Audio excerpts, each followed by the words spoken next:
Today on Political Paradigm, we look at how small businesses are navigating this tough economic climate. If the big wigs like GlaxoSmithKline Consumer Nigeria and Procter & Gamble, or even startups that held so much promise like LazaPay, are closing shop in Nigeria, citing the country's harsh economic climate, how are the businesses here, especially those run by the little man, faring? Hello and welcome to Political Paradigm on Channels Television. I'm your host, Kayla Magwa. Today on the program, Dr. Jumoke Oduwole, the Executive Secretary of the Presidential Enabling Business Environment Council, PEBEC, is here with us. She is the Special Advisor to the President of Nigeria on ease of doing business in the Office of the Vice President for the second time in a row. This jurist, researcher, and educationist is alma mater of the University of Lagos, University of Cambridge, and Stanford University, with a banking career in GTB and FCMB. Dr. Jumoke Oduwole is also a speaker and contributor, making presentations at the World Economic Forum on Africa, International Center for Trade and Sustainable Development, Office of the High Commissioner for Human Rights, the European Union Commission, and the International Criminal Court, among others, and a series of publications that will take us more time than we have to list. She was called back by the Tinubu administration to continue her work as the Executive Secretary of PEBEC, and we are curious to find out how she intends to help businesses navigate this very different economic climate. Dr. Jumoke Oduwole, welcome to Political Paradigm. Thank you, Kayla. It's a pleasure to be here. It's a pleasure to have you here. So let's get right to it. Congratulations. Thank you. It's a different climate, by the way. It's totally different from when President Buhari was in office at the time when you were handling, PEBEC and its activities. What do you make of the difference in the climates between the Buhari administration and what we're facing right now with the President Tinubu administration? Well, economically, we all know what's going on. It's not even so much about the administrations themselves. It's about the economic headwinds where we find ourselves as the world. With the Buhari administration, there were 2 recessions. There was global pandemic. A lot of things happened. With this administration, there's the war in Ukraine. There's a crisis in the Middle East. Bringing it home, that has an effect on food inflation. It has an effect on different parts of our economy. But the specific areas that concern the Nigerian economy and the steps that the Tinubu administration have taken are well noted. The removal of the fuel subsidy, the unification of the Naira, these are things that have been discussed for a long time in the previous administration as well. And the hesitation was not because of a lack of intent, but because of this very painful effects that these reforms have. Now, having had the courage to take the bull by the horns on Inauguration Day and take these important steps, it's like having surgery. The aftermath is inevitable. The pain, you just have to ride it through. Many times, administrations have started and stopped just because of the pain of Nigerian people. So that's where we are again. The pain is real. The economic headwinds are real, but we have to weather the tide. I'm irrevocably convinced that we'll come out on a sunnier day. It may be dark right now, the clouds may be gathering, but even in this, you see the positive streaks that are coming to bear already as we speak. Well, I'm going to be, trying to find out how you're going to navigate both, because as you stated, the economic situation is harsher. And even if we're expecting these positive streaks to trickle down to the Nigerian, there's a lot going on right now. I want to get to what PEBEC is doing. I want to be able to look at that. First of all, I remember seeing this particular document, the 2024 Outlook. This just came out from PEBEC's office. Just help us understand what this means to the Nigerian who's a business owner. So the team has traditionally given Outlook documents at the beginning of the year just to set the pace on what our stakeholders, MSMEs, can expect from the reforms that we'll be implementing, because we run a very systemic intervention at the PEBEC. Now, right now, we took last quarter, when I was reappointed in October, to take a breather and re-strategize, think about the last, since 2016, it's been 7 years of the intervention, what has worked, what hasn't worked, where has there been traction, where has there been return on effort, where has there been recalcitrancy or unwinding of reforms, and which reforms have really delivered impact for MSMEs. And we took time as a team to think through how to maneuver in the new environment. We also took time to educate and inform and engage our stakeholders, especially in government. A lot of course, the ministers are new. A lot of agency heads are also new. But the most important thing is that we have the full political backing of Mr. President, who has held himself out as the Chief Investment Officer of this economy, and His Excellency the Vice President, who chairs the PEBEC. So with that, it's an enabling environment for us to implement reforms. So having taken Q4 to strategize, it was important to set the tone for 2024. We recapped, PEBEC has 4 pillars we've been working on previously, and we have a new one that we've taken time to develop just for this economy and what the economy needs at this time. So we're talking about it's taken into cognizance the fuel subsidy removal, liberalization of foreign exchange, removal of 43 items from FX restrictions, and starting the tightening of monetary policy. So improved investor confidence. That's what this is supposed to achieve. Those are actually the reforms that the administration as a whole has taken in 2023. And we already got Moody moving Nigeria's outlook from stable to positive. So those are the systemic interventions that the entire administration has taken. The PEBEC has quite a niche mandate to make it easier to do business by removing bureaucratic and legislative bottlenecks. We target MSMEs, and this time we're leaning a bit to, well, I'll talk a bit more about who we're targeting and why at this time, but the outlook is more specific. You know, when you hear ease of doing business, I know you talk about power, you talk about roads, you talk about all manner of things because the business climate is really wide. But the PEBEC intervention has to be systemic. You have to work in a manner that you can measure empirically what it is you say you're doing. So you can't try to boil the ocean or eat an elephant. You have to break it up. So that's what this document is about. Telling Nigerians, telling our stakeholders what we're going to do this year, measuring what our expected output would be, the expected outcomes and impact, and how they can keep us honest and accountable. So how do we do that? What's the expected outcome? Yeah, so we can go through the 4 pillars or the 5 pillars. So with our regulatory intervention, over the last couple of years, it became pretty tough to keep particularly federal agencies on track. There were some transitions, you have some recalcitrancy, you have some not so reform-minded heads of agencies, and then of course you have the ones who are reform-minded and collaborative. So it's a mixed bucket. And what the previous administration had done was have Executive Order 001 on transparency and efficiency of public service delivery, which we work very closely with the head of service and the civil servants in general, the PSs, on making sure that there's measurable steps on implementing, you know, the way businesses, permits, regulations, licenses are issued with timelines, specific service level agreements.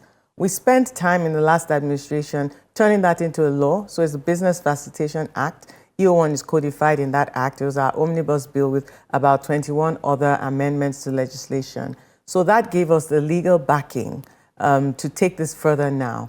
And so the government will be legally liable and responsible if agencies, ministries, departments, and agencies do not adhere to their service level agreements. So that's the first thing, and we have a measurable outcome. We hope that about 25% of MDAs will adhere to the 72-hour timeline.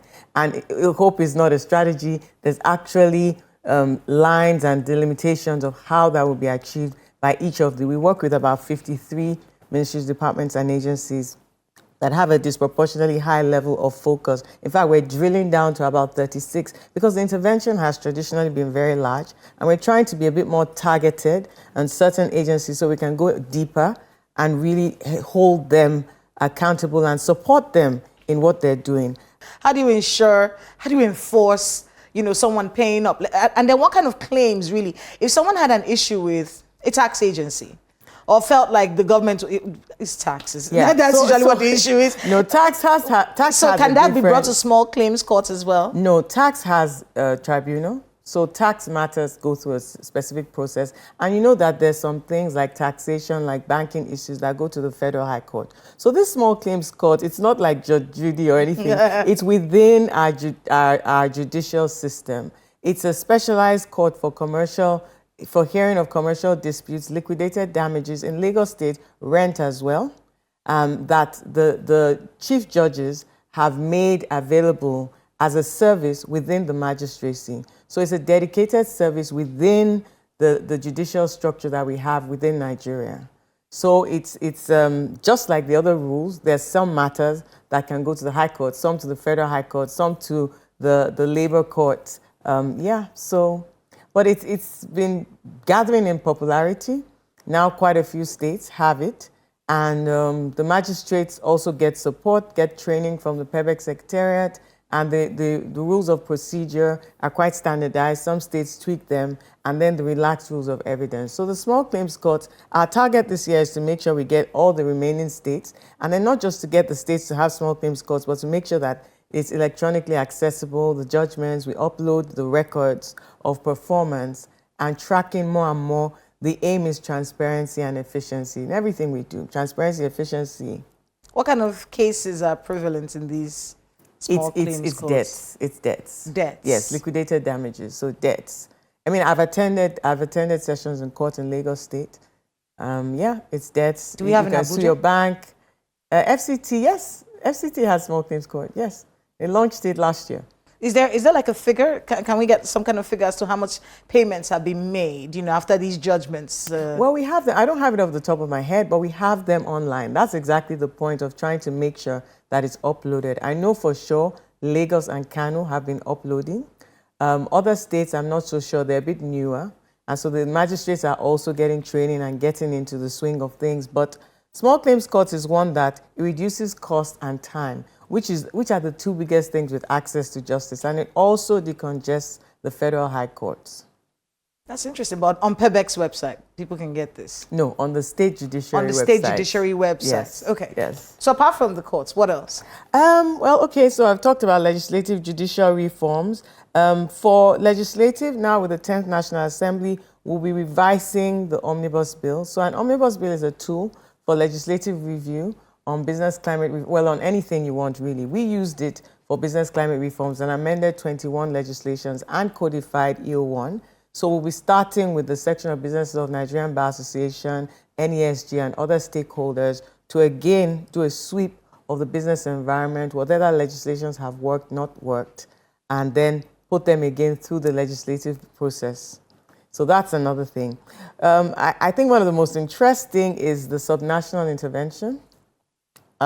Because all businesses are domiciled somewhere. States. Yes.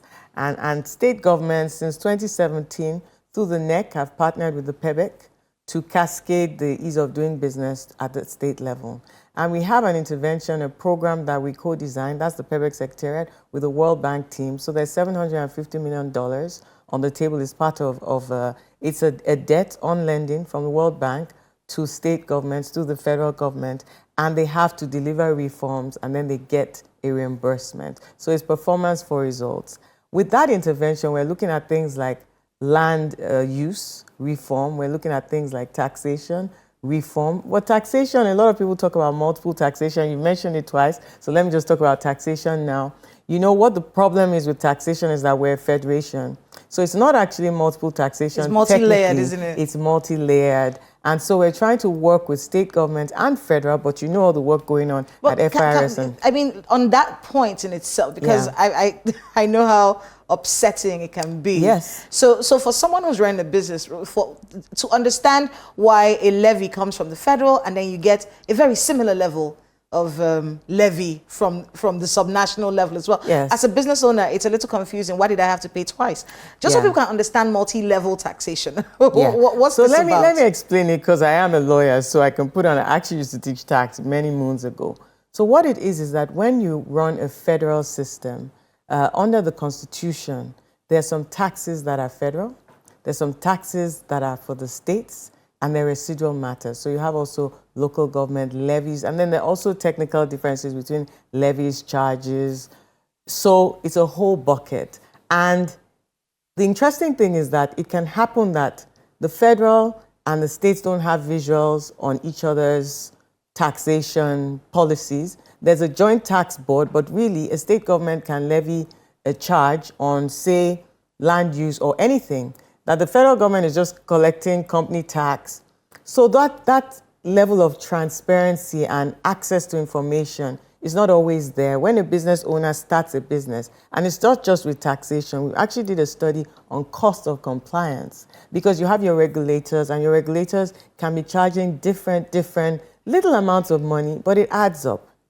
And it's only the business owner that can see just that amount that is eating into profit, eating into revenue.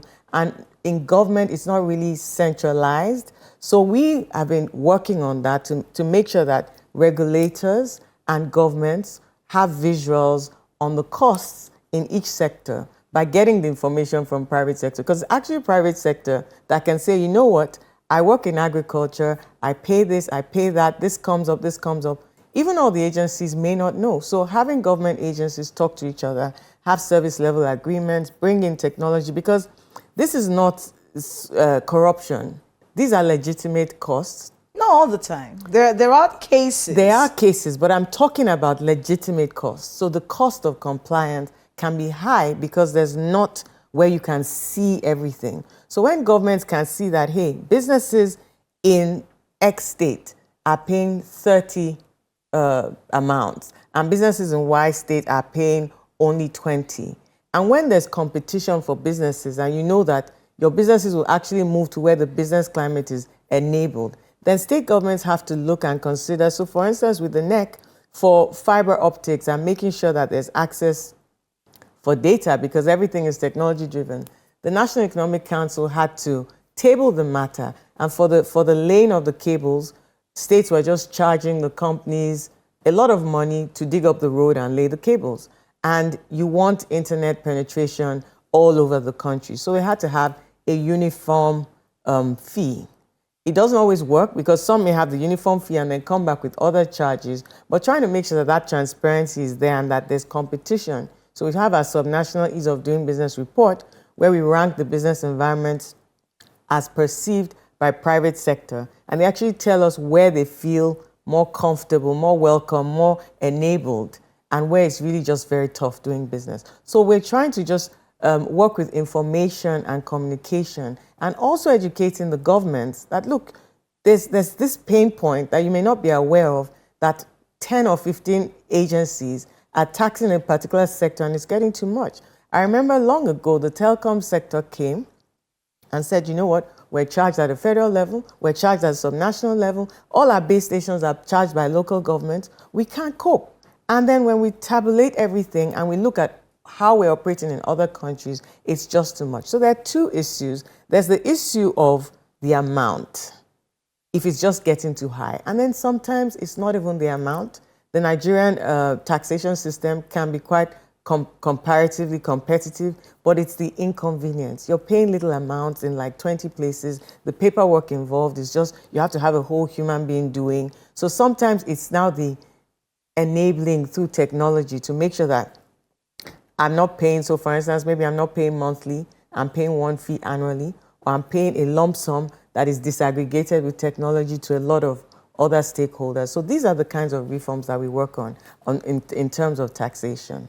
Is there an ultimate goal for 2024 with this outlook? For 2024, with this outlook, for taxation, it will be under the subnational ease of doing business. We have actually a program, a disbursement link indicator for state governments to harmonize their taxation and make it more conducive. That's why I said the subnational one with land use, with taxation, with the regulatory environment as a whole, with fiber optics, with PPP regulations. Those are some of the areas that we're working on in our SABRE program with the subnationals. So participating states, and I believe there are about 31 participating states, about 6 states didn't opt to participate. So about 31 participating states have just concluded year 1, and there's an eligibility criteria. And so they're now getting eligible to participate in the second year of the program. It's a 3-year program. You listed quite a number of milestones of the council. I actually went on your website to see what these milestones are. Nigeria moved up 39 places on the Doing Business Index since 2016. Nigeria is one of the top 10 most improved economies in the world for the second time in 3 years. 32 Nigerian states implemented 43 reforms that led to the ease of doing business environment. And it's led by, you actually listed them, Kaduna, Enugu, Abia, Lagos, and Anambra. And an improvement in 3 out of 4 enabling environments of the 2018 Global Competitive Report that was released by the World Economic Forum. How were these feats achieved? When the intervention started in 2016, we had a whole lot of momentum. It was trackable, especially at the global level. So we had this pressure. It was Team Nigeria. So the deadlines, the World Bank Ease of Doing Business ranking, there's a cutoff deadline, end of May, or it was moved later to end of April. And then the results are announced with great fanfare in October. So we were able to galvanize a lot of support. Lagos and Kano were the two states that were tracked for Nigeria. And then some of the reforms are legislative, some are judicial. So we had to engage with stakeholders, which is why the PEBEC intervention works with all arms and levels of government. With that common international goal, we had a lot of traction, and then we expanded it to deepen it. Things that the World Bank wasn't tracking, we started tracking things like our visas on arrival and our airports, things like that.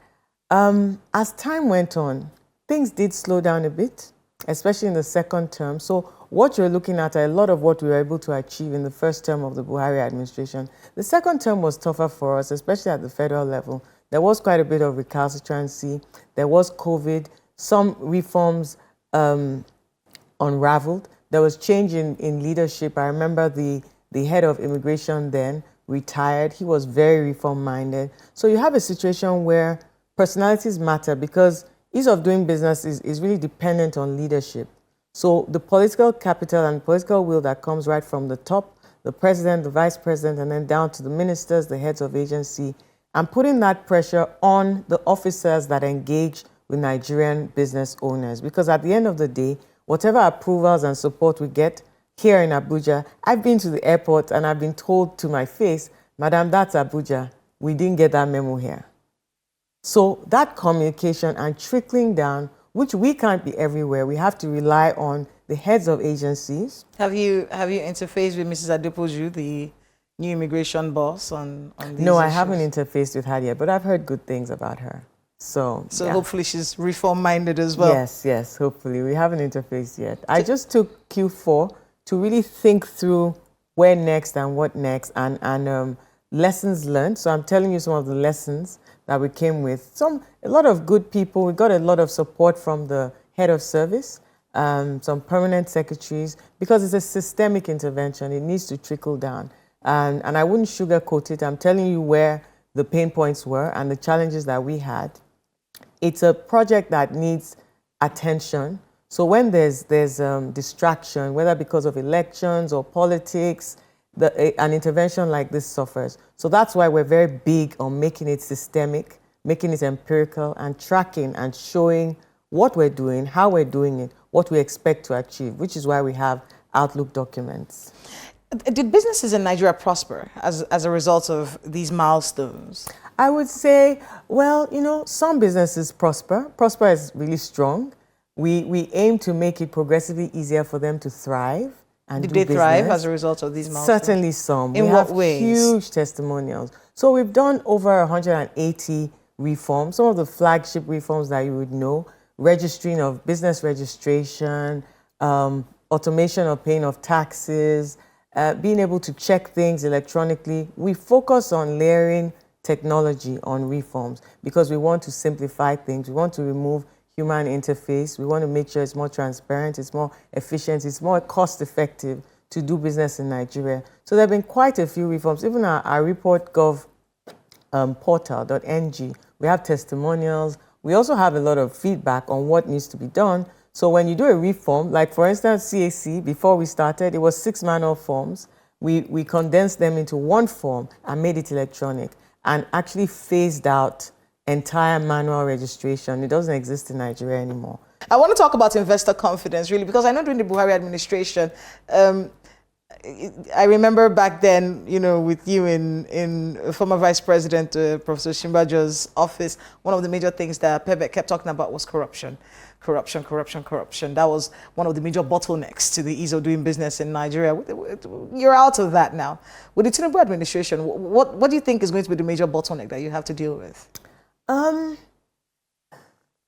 think it's the same economy and we're the same Nigerians. So government is a continuum and the civil servants are the same, the private sector actors are the same. So while we want to make it it's like going from 31st of December to 1st of January, while we want to say Happy New Year, it's just one day to another. So it's the problems are still there, and they're systemic, and they need to be addressed.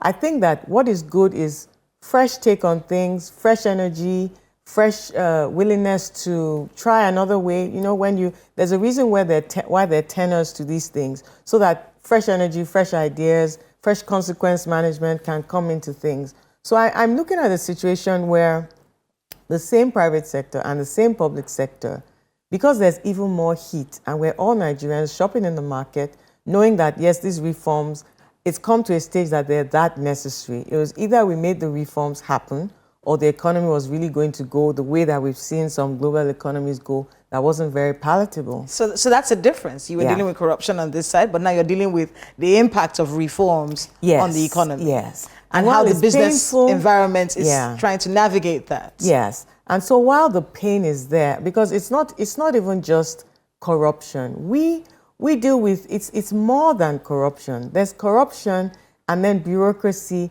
and bad habits. So those are all, it's a combination that, I mean, I don't think there's any economy in the world that can say they don't have any corruption. It's the levels of corruption. So I wouldn't even say like, oh, corruption has suddenly disappeared. It's the levels and what people are doing. And I think that corruption is not just some vague thing. It's people committing what they're committing, and those people are still around. So what is going to be different? Consequence management, systemic interventions, those things that make sure that in other climes, such behavior doesn't happen. Because any human being that you take from one system to another, they adapt depending on the consequences and the carrot, the stick, the enablement of the consequences. If we enable our private sector, the private sector will continue to explode. There are sectors that have exploded in spite of not having an enabled environment or not having sufficient environment. Everybody talks about Nigeria's tech space, Nigeria's creative space, even our agribusiness, our light manufacturing. There's so many areas that have so much to offer and so much to give. We just want to focus on making sure that businesses that are operating in Nigeria do not have to worry about, I have to send a whole human being to go and chase in government offices for something to move something from file to file. I have to budget some amount to grease people's palms to make that happen. We want to make sure there's automation. We want to make sure there's transparency. We want to make sure that there's no opportunity for extortion. We want to make sure that private sector also behave properly, not trying to outdo their competition and getting shortcuts. So we're trying to work on behavioral change, which is not an easy thing. And we're kind of in the middle between private sector and public sector. It's not a very popular place to be either, but systemically, when you see results, it's really gratifying.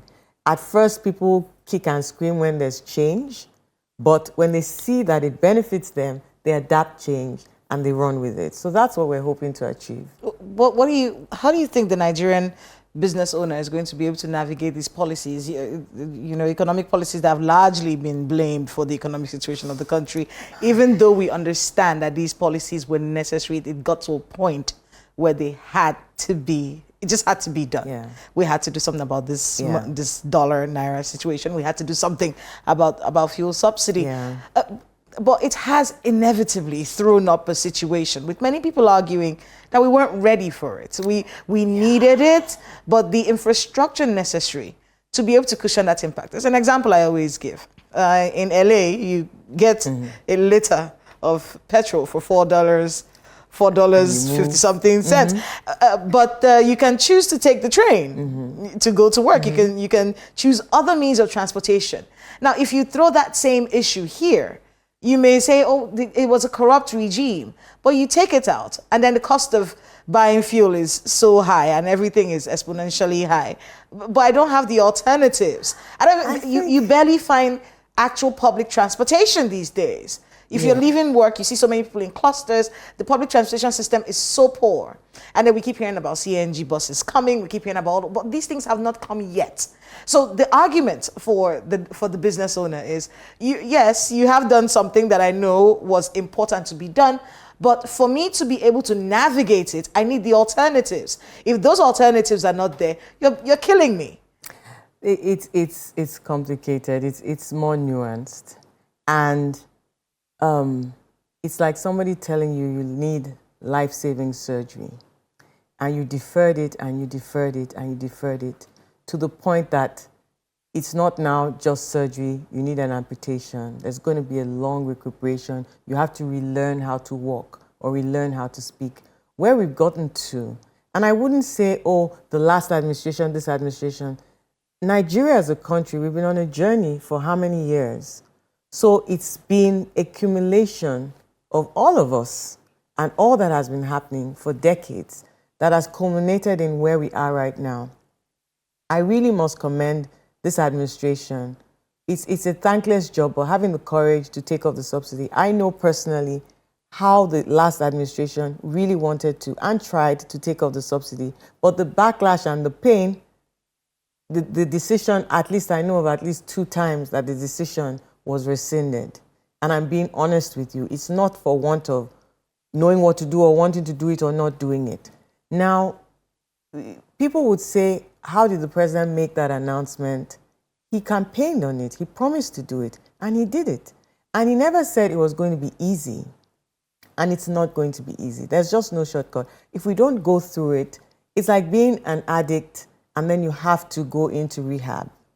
The minute you break, you're going right back to the beginning. And that's one thing, like we're more than halfway. The central bank governor has been saying, you know, really the way I see it, the head of the snake has been cut off. We're already going through the pain. We're already halfway down the swimming pool. If it's painful, but imagine yielding to the pressure and the pain and going back to start again. This day will still come. We still have to, all these things on the economy, we still have to unify the Naira. It was just crazy. The fuel subsidy, we couldn't even benefit from high prices, international prices of fuel. So these are not things that were sustainable. I think that for me, the part that is missing in the conversation is that while the fiscal and monetary reforms are important, equally important and perhaps even more so is the need to encourage Nigerians to, I don't want to say embrace the pain, but channel the pain into productivity. Channel the pain, because the sooner we understand that we have to take this pain, but we channel it into productivity, then the sooner we come out at the other side. If we lament about the pain to the point that what do we want the government to do? To go back to paying the subsidy? Or to allow the Naira to what exactly? So it's difficult not to complain, but to what end? So what do we do instead of complaining? Because food prices are expensive, it's demand and supply.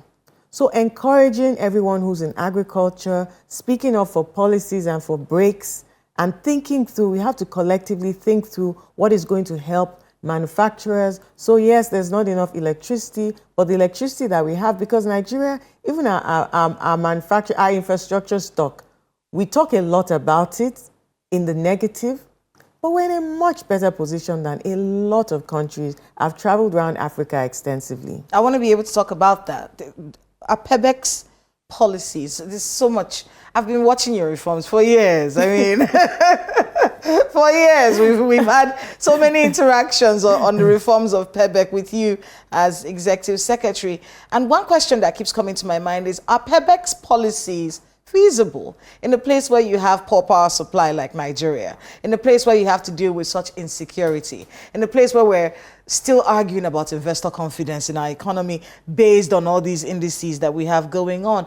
Are these policies going to actually provide the enabling environment for businesses to thrive, considering what the reality is on ground? No matter how many times I go to small claims court to complain about somebody, or even if I go to the industrial court or to complain about taxation, none of that matters if all of my money is going into buying fuel. If all of my money is going into I must say, other things, how am I going to thrive? And what we have to ask ourselves is that, is it the chicken or the egg?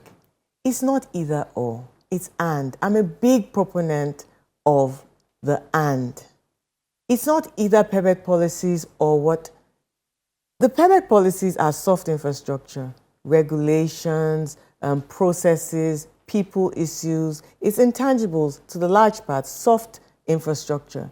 We need hard infrastructure. We need roads, rail, broadband. We need reforms at our seaports. We need reforms at our airports. We need electricity. Power is a big one. We need access to credit. We need so many things. That's why it's a government. That's another big issue, yeah. the access to credit in Nigeria. Yeah, it is. It's almost crazy if you compare it with other parts of the world. Is PEBEC even looking into this access to credit, this banking industry problem that they're having with businesses? So that is what I'm going to tell you, that the work of the PEBEC is specific and there's a mandate to it. We're talking about a whole economy and there are different actors. So there's SMEDAN. If you take just Ministry of Industry, Trade and Investment alone, there's the minister, there's NIPC, Investment Promotion, Export Promotion, there's Bank of Industry, there's now you have microfinance banks, there's how to simplify processes for access to finance and all that. It's a whole economy. You have the CBN, it's a whole economy and everybody has to rally, which is the point I've been making. In isolation, no one can do it. The PEBEC's mandate is on soft infrastructure. If businesses have power, have credit, have security, but they have to spend 1 week in a government agency trying to get one signature, it's still a problem. So those are the kind of problems we're solving. Does that mean that other problems shouldn't be solved? No. But that is why everyone in the government needs to be held accountable and to do our work. And we need to work as a team, in tandem, in the same direction. And not just in government. In private sector, it's also a teamwork. Private sector can be hostile or adversarial with government, but is there really a point? Tell government where the pain points are. We engage a lot with private sector. So we have a very good rapport. We engage very well with media. There's hardly any interview I refuse because it's good to talk. It's good to get the feedback. It's good to tell people what you're doing. That's why we have an Outlook document out. We get the feedback. Oh, you should look at this. Oh, you should look at that. Some of them, it's not our mandate. I pass it on to colleagues who it's their mandate, a head of an agency or maybe a minister. Knowledge is power. Communication and relating, but with productivity. When the relationships are toxic, there's just a huge trust deficit. Nobody cares, nobody believes, everybody thinks government is corrupt, doing nothing, just doing. Government is a whole big, it's a huge institution. The federal government is huge. One of the things that comes to my mind as I'm listening to you talk about this is the fact that as PEBEC is coming up with policies that's supposed to provide an enable. That's such an important phrase, an enabling business environment. Does it take into cognizance the realities on ground? But don't forget, Kayla, and I think I should mention this. What is PEBEC? Who are PEBEC? PEBEC is a council chaired by the Vice President, His Excellency the Vice President, mandated by Mr. President. The Vice Chair is the Minister of Trade. It has 17 members, Minister of Finance, Coordinating Minister of the Economy, Minister of Transport, Minister of Power.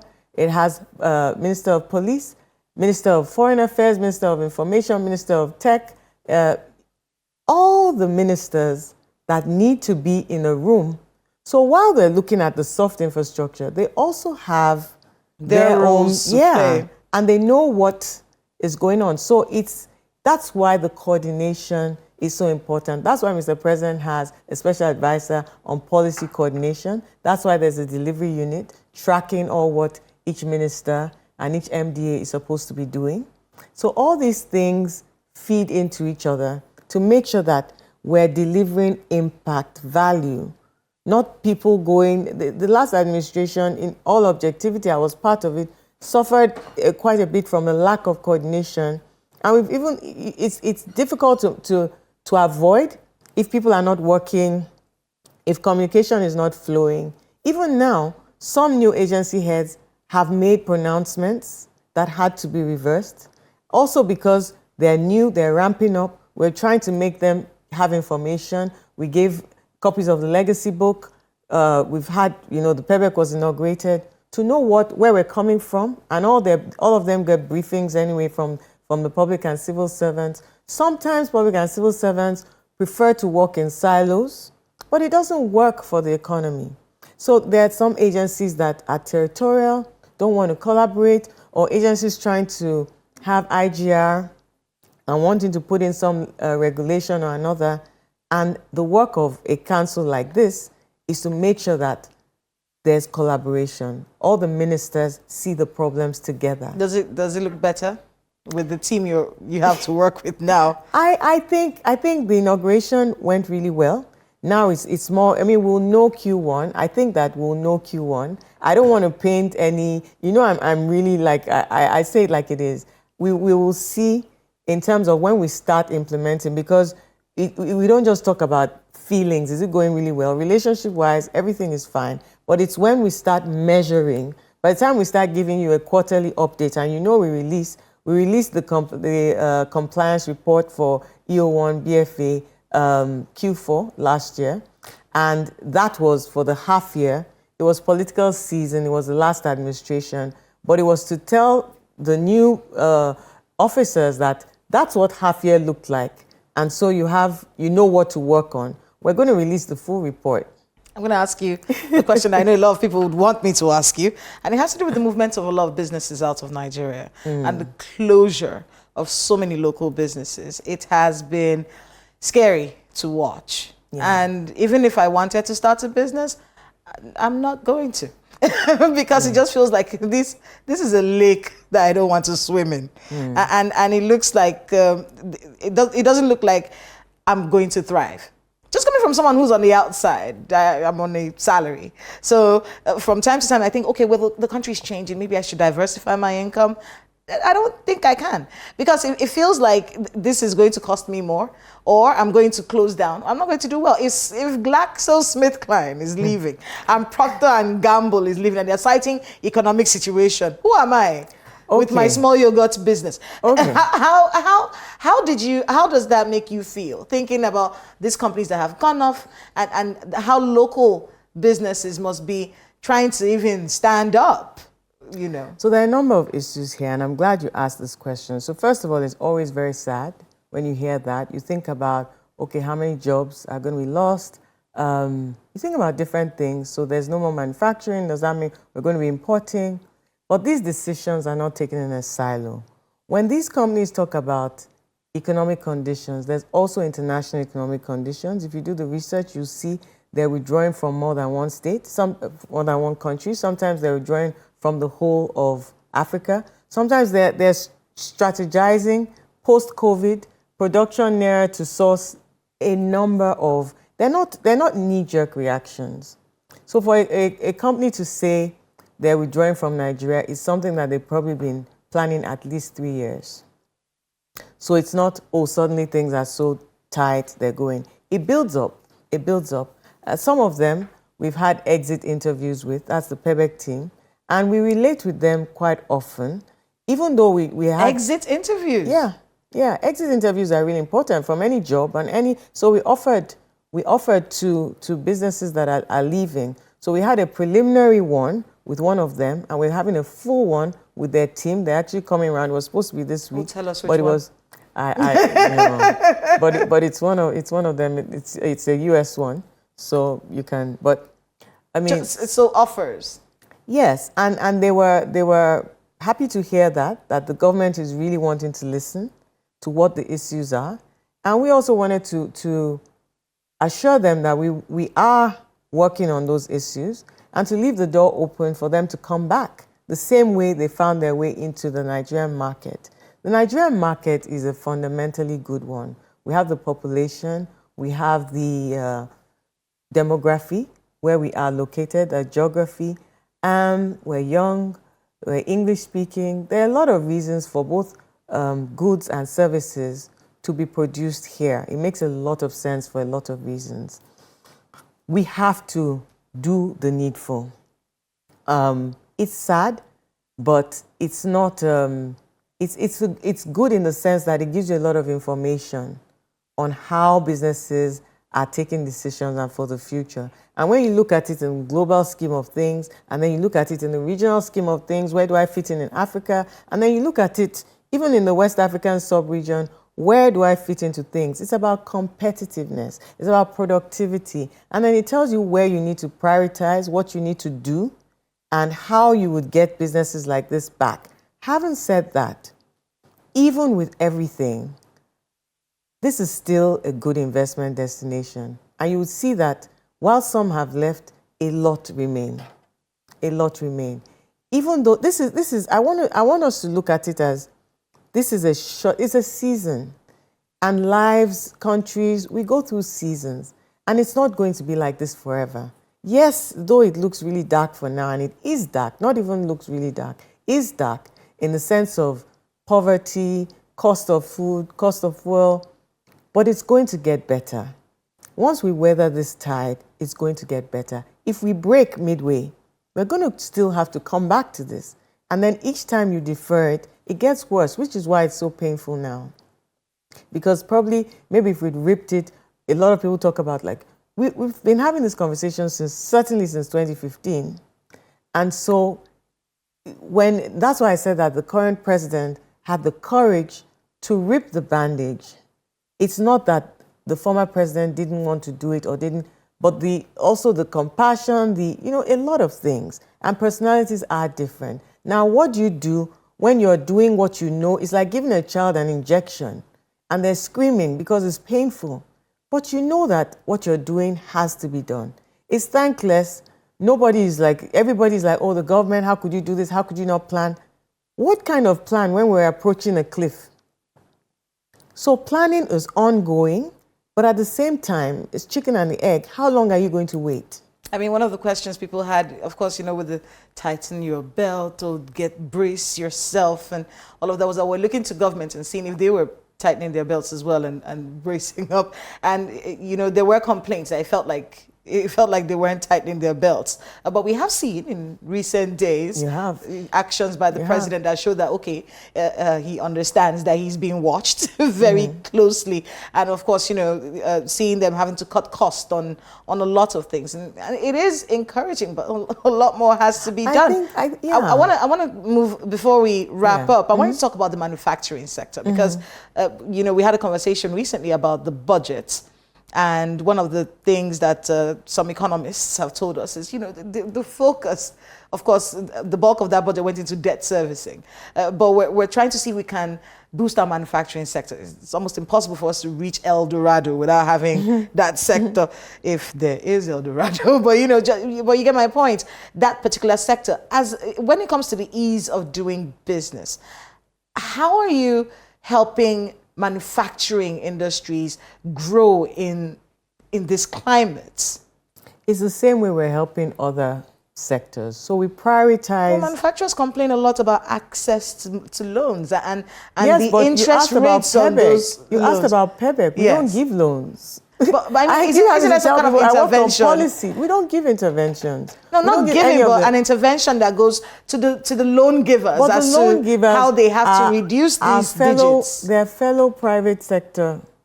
We're talking about banks. We're talking about one of the things that PEBEC did. We did the credit bureau legislation. We did the collateral registry for CBN legislation. Those two legislations with the 8th National Assembly ensured that people can get their credit histories, which helps them with getting credit. In fact, that year, Nigeria was ranked number 6 in the world for access to credit because of those two legislations. But it's still private sector led.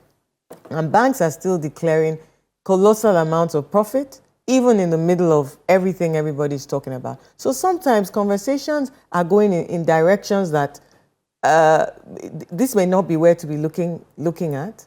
So yes, government has a lot to do, and government can sometimes be slow to move or respond, but we've engaged with private sector for years now, and we know what their top priorities are.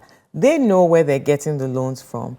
They know about the issues of infrastructure, but they know that the PEBEC Secretariat is working on their regulatory and bureaucratic legislative challenges and can point to several pieces of regulation and legislation that are inbuilt, purpose-built for them.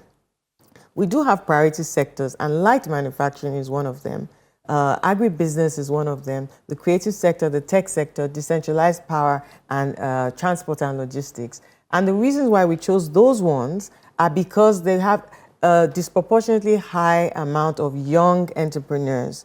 And young entrepreneurs, when we talk about unemployment in Nigeria and where our youthful, our ginger, our energy, those are the sectors and those are where the jobs are coming from. So when you have a focus on that, we identify and we engage with them. So when I told you we work with a funnel system, when we hear all the pain points, because they know where the shoe is pinching, we then start working. And it's not to say that we don't speak to givers of credit and say, this is the situation. Even the government ones like BOI, and they've also responded with having like a fashion fund, like a women's fund, things like that. It's all based and out of feedback from private sector. Having said that, access to credit is mainly a private sector dynamic which cannot be devoid or it cannot be removed from the larger economic landscape. So all these things are a bit nuanced, more nuanced than, hey, government, what are you doing about this?